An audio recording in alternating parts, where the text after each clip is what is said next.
ಪಂಚಮಸಾಲಿ ಸಮಾಜದ ಮೇಲೆ ಲಾಠಿ ಚಾರ್ಜ್ ಮಾಡಿತ್ತು. ಕಳೆದ ವರ್ಷ ಲಾಠಿ ಚಾರ್ಜ್ ಆಗಿತ್ತು. ಆ ಒಂದು ದಿನವನ್ನು ಖಂಡಿಸಿ ಇವತ್ತು ಮತ್ತೆ ಪ್ರತಿಭಟನೆ ಜೊತೆಗೆ 2A ಮೀಸಲಾತಿಗೆ ಆಗ್ರಹಿಸಿ ಸ್ವಾಮೀಜಿಗಳ ನೇತೃತ್ವದಲ್ಲಿ ಮತ್ತೆ ಪ್ರತಿಭಟನೆ ಆಗ್ತಿರುವಂಥದ್ದು. ಏನೆಲ್ಲ ಯಾವ ರೀತಿ ಪ್ರತಿಭಟನೆ ಇರುತ್ತೆ ಅನ್ನೋದ್ರ ಬಗ್ಗೆ ಸ್ವಾಮೀಜಿಗಳನ್ನ ಮಾತಾಡಿ. ಸ್ವಾಮೀಜಿ, ಇವತ್ತು ಪ್ರತಿಭಟನೆ ಮಾಡ್ತಿದ್ರಿ, ಏನೇನು ಅಂದರೆ ಯಾವ ರೀತಿ ಪ್ರತಿಭಟನೆ ಇರುತ್ತೆ? ಲಿಂಗಾಯತರ ಮೇಲೆ ಆಗಿರ್ತಕ್ಕಂಥ ಕಳೆದ ವರ್ಷದ ದೌರ್ಜನ್ಯವನ್ನು ಖಂಡಿಸಿ ಇವತ್ತು ಲಿಂಗಾಯತರ ಮೇಲಿನ ದೌರ್ಜನ್ಯ ದಿನ ಅಂತೇಳಿ ನಾವು ಬೆಳಗ್ಗೆ 11 ಗಂಟೆಗೆ ಸರಿಯಾಗಿ ಗಾಂಧಿ ಭವನದಿಂದ ಬಾಯಿಗೆ ಮತ್ತು ಕೈಗೆ ಕರಿಬಟ್ಟಿ ಕಟ್ಟಿಕೊಂಡು ಮೌನವಾಗಿರ್ತಕ್ಕಂಥ ಪಥಸಂಚಲನವನ್ನು ಇಲ್ಲಿಂದ ನಾವು ಆರಂಭಿಸಿದ್ವಿ. ನಮ್ಮ ಹೋರಾಟ ಸಮಿತಿ ಅಧ್ಯಕ್ಷರಾದ ಬಸವನ ಪಾಟೀಲ್ ಯತ್ನಾಳ್ ಅವರು, ನಮ್ಮ ಹೋರಾಟ ಸಮಿತಿ ಮಹಾಪೋಷಕರಾದ ಸಿ ಪಾಟೀಲ್ರು, ಅರವಿಂದ್ ಬೆಲ್ಲದು, AB ಪಾಟೀಲ್ರು, ಲಕ್ಷ್ಮೀ ಹೆಬ್ಬಾಳ್ಕರ್ ಅವರು, ವಿಜಯಗೌಡ ಕಾಗೆ ಅವರು, ಸಿದ್ದು ಸೋದರು, ಇನ್ನೂ ನಮ್ಮ ಬಾಬಾ ಸಾಹೇಬ್ ಪಾಟೀಲ್ರು ಅನೇಕರು ಬಂದು ಚಾಲನೆ ಕೊಡ್ತಾರೆ. ನಾವು ಇಲ್ಲಿಂದ ನೇರವಾಗಿ ಸುವರ್ಣ ವಿಧಾನಸೌಧರಿಗೆ ಹೋಗ್ತೀವಿ. ಪೊಲೀಸರು ಎಲ್ಲಿವರೆಗೂ ಅವಕಾಶ ಕೊಡ್ತಾರೆ ಅಲ್ಲಿವರೆಗೆ ಶಾಂತವಾಗಿ ಮೌನಗೆ ಹೋಗ್ತೀವಿ. ಅವ್ರು ಎಲ್ಲಿ ತಡೆ ಹಿಡಿತಾರೋ ಅಲ್ಲಿ ಸತ್ಯಾಗ್ರಹವನ್ನು ಮುಂದುವರಿಸ್ತೀವಿ. ನಿರಂತರವಾಗಿ ನೀವು ಹೋರಾಟ ಮಾಡ್ಕೊಂಡು ಬರ್ತಾ ಇದ್ರಿ. ನಿಮ್ಮ ಕೂಗಿಗೆ ಏನಾದರೂ ಸರ್ಕಾರ ಸ್ಪಂದಿಸುವ ಕೆಲಸ ಮಾಡ್ತಿದೆಯಾ? ಮತ್ತು ಇವತ್ತು ನೀವು ಕರಾಳ ದಿನಾಚರಣೆ ಮಾಡ್ತೇನೆ ಅಂತಿದ್ರಿ, ಯಾವ ರೀತಿ ಇರುತ್ತೆ ನೋಡಿರಿ? ಸ್ಪಂದಿಸದೇ ಇರೋ ಕಾರಣಕ್ಕೋಸ್ಕರವಾಗಿಯೇ ಕಳೆದ ವರ್ಷ ವಿಧಾನಸೌಧ ಮುಂಭಾಗದಲ್ಲಿ ಭಾಳ ದೊಡ್ಡ ಸಮಾವೇಶ ಮಾಡಿದ್ವಿ. ಅವ್ರು ಸ್ಪಂದಿಸಿದ್ರೆ ಎಲ್ಲೊಂದು ಕಡೆ ಅವ್ರ ಕಾಲಾವಕಾಶ ಕೊಡ್ತಿದ್ವಿ, ಅವ್ರ ಮಾತಿಗೆ ಗೌರವ ಕೊಡ್ತಿದ್ವಿ. ಸ್ಪಂದಿಸದಿರೋ ಕಾರಣಕ್ಕೆ ದೊಡ್ಡ ಪ್ರಮಾಣದ ಸಮಾವೇಶ ಮಾಡಿದ್ವಿ. ಆದರೆ ಸಮಾವೇಶ ಮುಗಿಸ್ಕೊಂಡು ಅವ್ರು ಮನವಿ ಪತ್ರ ಕೊಡೋಕ್ಕಂತ ಹೊಂಟಾಗ ನಮ್ಮ ಮೇಲೆ ಭಾಳ ದೊಡ್ಡ ಮಾರಣಾಂತಿಕವಾದಂಥ ದೌರ್ಜನ್ಯವನ್ನು ಕಾನೂನು ಬಾಹಿರವಾಗಿ ಅಮಾನ್ಯವಾಗಿ ಸರ್ಕಾರ ಮಾಡ್ತಾರೆ. ಆ ಒಂದು ಕಾರಣಕ್ಕೋಸ್ಕರವಾಗಿಯೇ ಈ ರೀತಿಯಾಗಿರ್ತಕ್ಕಂಥ ಒಂದು ಖಂಡನಾ ದಿನವನ್ನು, ಅದಕ್ಕೆ ಲಿಂಗಾಯತರ ಮೇಲಿನ ದೌರ್ಜನ್ಯ ದಿನ ಅಂತ ಆಚರಣೆ ಮಾಡಕತ್ತೀವಿ. ಎಷ್ಟು ಜನ ಕೂಡ್ತಾರೆ ಸ್ವಾಮೀಜಿ? ಮತ್ತು ಯಾರ್ಯಾರು ಬೇರೆ ಬೇರೆ ಲೀಡ್ರ್ಗಳು ಅಂದರೆ ಲಾಭ ತಗೊಂಡವ್ರು ಯಾರೂ ಬರ್ತಾ ಇಲ್ಲ ಸ್ವಾಮೀಜಿ ಜೊತೆಗೆ ಈಗ ಅನ್ನುವಂಥದ್ದು? ನೋಡ್ರಿ, ಅವರೆಲ್ಲರ ಸ್ವಾರ್ಥಿಗಳಿದ್ದಾರೆ. ಜನ್ಮ ಕೊಟ್ಟ ಸಮಾಜಕ್ಕೆ, ಸಮಾಜನ ಒಂದು ತಾಯಿಗೆ ಮೋಸ ಮಾಡೋ ಪ್ರಯತ್ನ ಕೆಲವರು ಮಾಡಕತ್ತಾರೆ. ನನಗೇನಪ್ಪ ಅವ್ರ ಬಗ್ಗೆ ಇಲ್ಲೇ ಒಂದು ಕಡೆ ಒಂದು ಸ್ವಲ್ಪ ಮಟ್ಟಿಗೆ ಅವ್ರಿಗೆ ಗೌರವ ಅಂದರೆ, ಅಧಿಕಾರ ಇಲ್ದಾಗಾದರೂ ಕೆಲಸ ಮಾಡ್ಯಾರಲ್ಲ, ಅಧಿಕಾರ ಇದ್ದಾಗ ಬರದೇ ಇದ್ದರೆ ಅವ್ರಿಗೆ ಬಿಟ್ಟಿರ್ತಕ್ಕಂಥದ್ದು. ಕೆಲವರು ನಮ್ಮ ಜೊತೆಗೆ ಅದೆಲ್ಲ ಗಟ್ಟಿಯಾಗಿ ಅವ್ರು ಕರ್ಕೊಂಡು ಪ್ರಾಮಾಣಿಕ ಹೋರಾಟ ಮಾಡ್ತೀವಿ. ನಮಗೆ ಯಾರು ಅನಿವಾರ್ಯಪ್ಪ ಅಂತಂದರೆ ಶ್ರೀಸಾಮಾನ್ಯರು, ಕೂಲಿಕಾರರು, ರೈತರು, ಕೃಷಿ ಕಾರ್ಮಿಕರು, ಕೆಲವೊಂದು ಜನಪ್ರತಿನಿಧಿಗಳು ಇವತ್ತು ಪ್ರಾಣದ ಹಂಗತ್ತವರು ನಮ್ಮ ಜೊತೆಗೆ ಅದಾರೆ. ಅಂಥವ್ರು ಕರ್ಕೊಂಡು ಉಳಿದಂತಿಂತ ಎಲ್ಲ ಸಣ್ಣ ಪುಟ್ಟ ಅಮಾಯಕ ಜನ, ಕೂಲಿಕಾರ, ಶ್ರೀಸಾಮಾನ್ಯರು, ಮಧ್ಯಮರು ಕರ್ಕೊಂಡು ಹೋರಾಟ ಜೀವಂತಗಿಡ್ತೀವಿ. ಪ್ರತಿಭಟನೆಗೆ ಹೆಬ್ಬಾಳ್ಕರ್ ಮೇಡಮ್ ಬರ್ತಾರಾ? ಎಲ್ಲರೂ ಕರೆ ಕೊಟ್ಟಿವಿ, ಬರ್ಬೋದು. ಇವತ್ತು ಅಧಿವೇಶನ ಎಲ್ಲರಿಗೂ ಹೇಳೇವಿ. ಕೆಲವರು ಬಹಿರಂಗವಾಗಿ ಬರಲಿಕ್ಕಾಗದೇ ಇದ್ದರೂ ಮಾನಸಿಕ ನಮ್ಮ ಜೊತೆಗೆ ಇದ್ದಾರೇನೋ ಅಂತ ತೃಪ್ತಿ ನಮಗಿದೆ. ಸ್ವಾಮೀಜಿಗಳು ಯಾಕೋ ಈ ನಂತರ ಅಂದರೆ ಕಾಂಗ್ರೆಸ್ ಸರ್ಕಾರ ಬಂದ ನಂತರ ಸೈಲೆಂಟ್ ಆಗಿದ್ದಾರೆ ಅನ್ನೋವಂಥದ್ದು?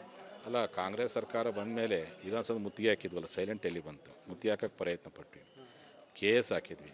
ಹೈಕೋರ್ಟ್ನಲ್ಲಿ ಸರ್ಕಾರವನ್ನು ಕಟ್ಕಟೆ ನಿಲ್ಲಿಸಿ ಹೈಕೋರ್ಟನ್ನು ನಮ್ಮ ಅರ್ಜಿಯನ್ನು ಪುರಸ್ಕಾರ ಮಾಡಿ ಹೈಕೋರ್ಟು ಸರ್ಕಾರ ಚೀಮಾರಿ ಆಗ್ತದೆ. ಸೈಲೆಂಟ್ ಎಲ್ಲಿ ಪ್ರಶ್ನೆ ಬಂತು?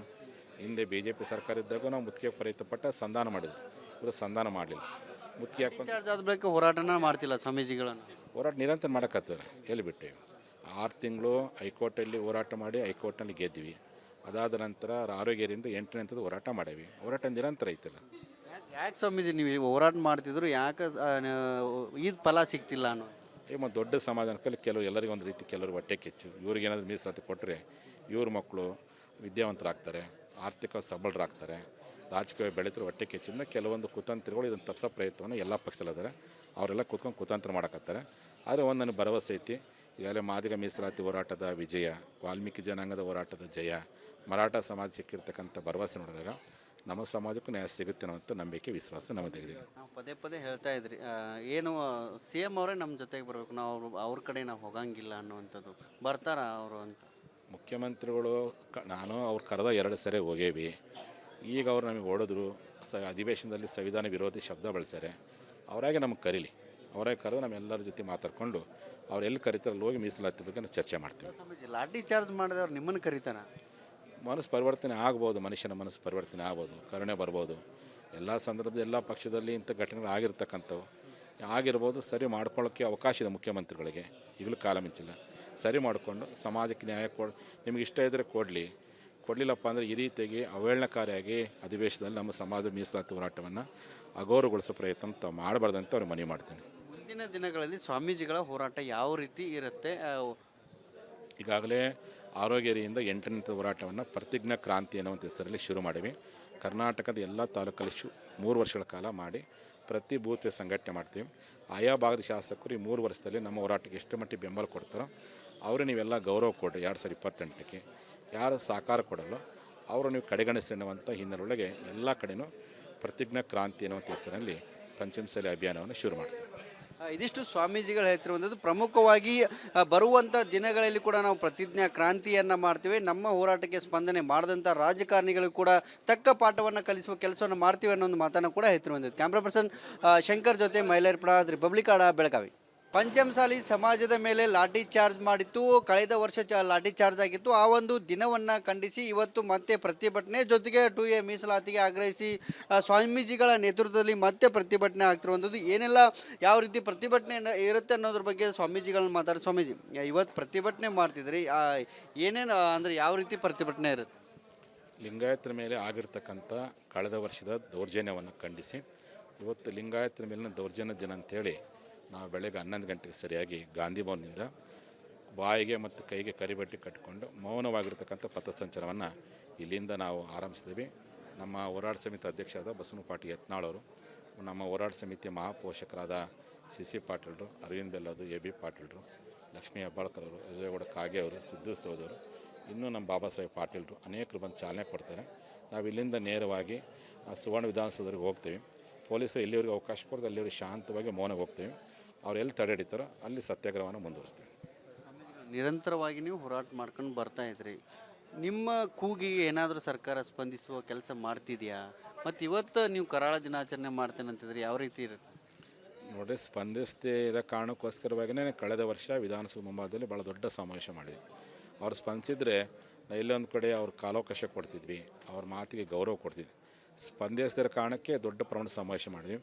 ಆದರೆ ಸಮಾವೇಶ ಮುಗಿಸ್ಕೊಂಡು ಅವ್ರು ಮನವಿ ಪತ್ರ ಕೊಡೋಕ್ಕಂತ ಹೊಂಟಾಗ ನಮ್ಮ ಮೇಲೆ ಭಾಳ ದೊಡ್ಡ ಮಾರಣಾಂತಿಕವಾದಂಥ ದೌರ್ಜನ್ಯವನ್ನು ಕಾನೂನು ಬಾಹಿರವಾಗಿ ಅಮಾನ್ಯವಾಗಿ ಸರ್ಕಾರ ಮಾಡ್ತಾರೆ.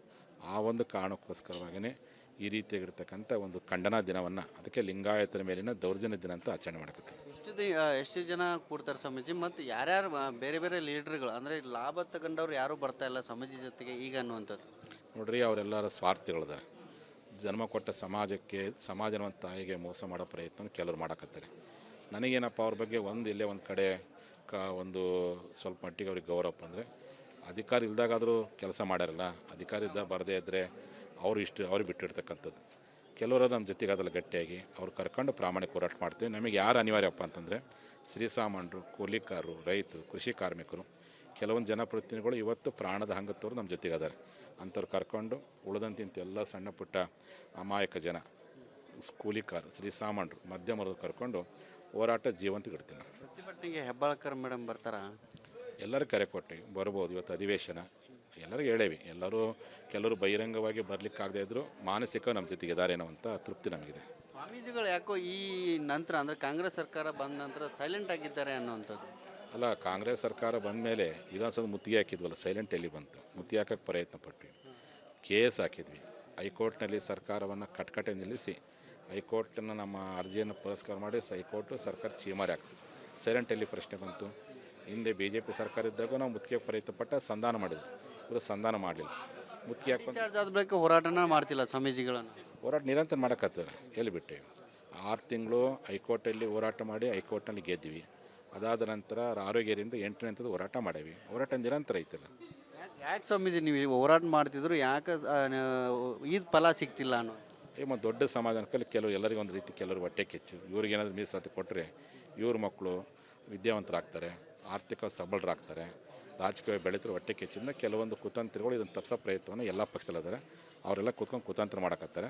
ಆದರೆ ಒಂದು ನನಗೆ ಭರವಸೆ ಐತಿ, ಈಗಾಗಲೇ ಮಾದಿಗ ಮೀಸಲಾತಿ ಹೋರಾಟದ ವಿಜಯ, ವಾಲ್ಮೀಕಿ ಜನಾಂಗದ ಹೋರಾಟದ ಜಯ, ಮರಾಠ ಸಮಾಜ ಸಿಕ್ಕಿರ್ತಕ್ಕಂಥ ಭರವಸೆ ನೋಡಿದಾಗ ನಮ್ಮ ಸಮಾಜಕ್ಕೂ ನ್ಯಾಯ ಸಿಗುತ್ತೆ ಅನ್ನೋಂಥ ನಂಬಿಕೆ, ವಿಶ್ವಾಸ ನಮ್ಮದಿದೆ. ನಾವು ಪದೇ ಹೇಳ್ತಾ ಇದ್ರಿ, ಏನು CM ಅವರೇ ನಮ್ಮ ಜೊತೆಗೆ ಬರಬೇಕು, ನಾವು ಅವ್ರ ಕಡೆ ನಾವು ಹೋಗಂಗಿಲ್ಲ ಅನ್ನುವಂಥದ್ದು.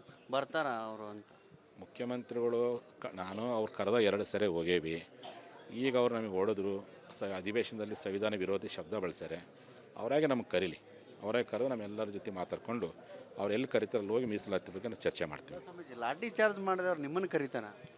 ಮನಸ್ಸು ಪರಿವರ್ತನೆ ಆಗ್ಬೋದು, ಮನುಷ್ಯನ ಮನಸ್ಸು ಪರಿವರ್ತನೆ ಆಗ್ಬೋದು, ಕರುಣೆ ಬರ್ಬೋದು. ಎಲ್ಲ ಸಂದರ್ಭದಲ್ಲಿ ಎಲ್ಲ ಪಕ್ಷದಲ್ಲಿ ಇಂಥ ಘಟನೆಗಳು ಆಗಿರ್ತಕ್ಕಂಥವು ಆಗಿರ್ಬೋದು. ಸರಿ ಮಾಡ್ಕೊಳ್ಳೋಕ್ಕೆ ಅವಕಾಶ ಇದೆ ಮುಖ್ಯಮಂತ್ರಿಗಳಿಗೆ. ಈಗಲೂ ಕಾಲ ಮಿಂಚಿಲ್ಲ. ಸರಿ ಮಾಡಿಕೊಂಡು ಸಮಾಜಕ್ಕೆ ನ್ಯಾಯ ನಿಮಗೆ ಇಷ್ಟ ಇದ್ದರೆ ಕೊಡಲಿಲ್ಲಪ್ಪ ಅಂದರೆ ಈ ರೀತಿಯಾಗಿ ಅವಹೇಳನಕಾರಿಯಾಗಿ ಅಧಿವೇಶನದಲ್ಲಿ ನಮ್ಮ ಸಮಾಜದ ಮೀಸಲಾತಿ ಹೋರಾಟವನ್ನು ಅಗೌರವಗೊಳಿಸೋ ಪ್ರಯತ್ನ ತಾವು ಮಾಡಬಾರ್ದಂತ ಅವ್ರಿಗೆ ಮನವಿ ಮಾಡ್ತೀನಿ. ಮುಂದಿನ ದಿನಗಳಲ್ಲಿ ಸ್ವಾಮೀಜಿಗಳ ಹೋರಾಟ ಯಾವ ರೀತಿ ಇರುತ್ತೆ? ಈಗಾಗಲೇ ಆರೋಗ್ಯರಿಯಿಂದ 8ನೇ ಹೋರಾಟವನ್ನು ಪ್ರತಿಜ್ಞಾ ಕ್ರಾಂತಿ ಅನ್ನುವಂಥ ಹೆಸರಲ್ಲಿ ಶುರು ಮಾಡಿವಿ. ಕರ್ನಾಟಕದ ಎಲ್ಲ ತಾಲೂಕಲ್ಲಿ 3 ವರ್ಷಗಳ ಕಾಲ ಮಾಡಿ ಪ್ರತಿ ಬೂತ್ಗೆ ಸಂಘಟನೆ ಮಾಡ್ತೀವಿ. ಆಯಾ ಭಾಗದ ಶಾಸಕರು ಈ 3 ವರ್ಷದಲ್ಲಿ ನಮ್ಮ ಹೋರಾಟಕ್ಕೆ ಎಷ್ಟು ಮಟ್ಟಿಗೆ ಬೆಂಬಲ ಕೊಡ್ತಾರೋ ಅವರು ನೀವೆಲ್ಲ ಗೌರವ ಕೊಡ್ರಿ. 2028ಕ್ಕೆ ಯಾರು ಸಹಕಾರ ಕೊಡಲ್ಲ ಅವರು ನೀವು ಕಡೆಗಣಿಸಿ ಅನ್ನುವಂಥ ಹಿನ್ನೆಲೆಯೊಳಗೆ ಎಲ್ಲ ಕಡೆಯೂ ಪ್ರತಿಜ್ಞಾ ಕ್ರಾಂತಿ ಅನ್ನುವಂಥ ಹೆಸರಲ್ಲಿ ಪಂಚಮಸಾಲಿ ಅಭಿಯಾನವನ್ನು ಶುರು ಮಾಡ್ತೀವಿ. ಇದಿಷ್ಟು ಸ್ವಾಮೀಜಿಗಳು ಹೇಳ್ತಿರುವಂಥದ್ದು. ಪ್ರಮುಖವಾಗಿ ಬರುವಂಥ ದಿನಗಳಲ್ಲಿ ಕೂಡ ನಾವು ಪ್ರತಿಜ್ಞಾ ಕ್ರಾಂತಿಯನ್ನು ಮಾಡ್ತೀವಿ. ನಮ್ಮ ಹೋರಾಟಕ್ಕೆ ಸ್ಪಂದನೆ ಮಾಡಿದಂಥ ರಾಜಕಾರಣಿಗಳಿಗೂ ಕೂಡ ತಕ್ಕ ಪಾಠವನ್ನು ಕಲಿಸುವ ಕೆಲಸವನ್ನು ಮಾಡ್ತೀವಿ ಅನ್ನೋ ಒಂದು ಮಾತನ್ನು ಕೂಡ ಹೇಳ್ತಿರುವಂಥದ್ದು. ಕ್ಯಾಮ್ರಾ ಪರ್ಸನ್ ಶಂಕರ್ ಜೊತೆ ಮೈಲಾರಪುರ, ರಿಪಬ್ಲಿಕ್ ಕನ್ನಡ, ಬೆಳಗಾವಿ.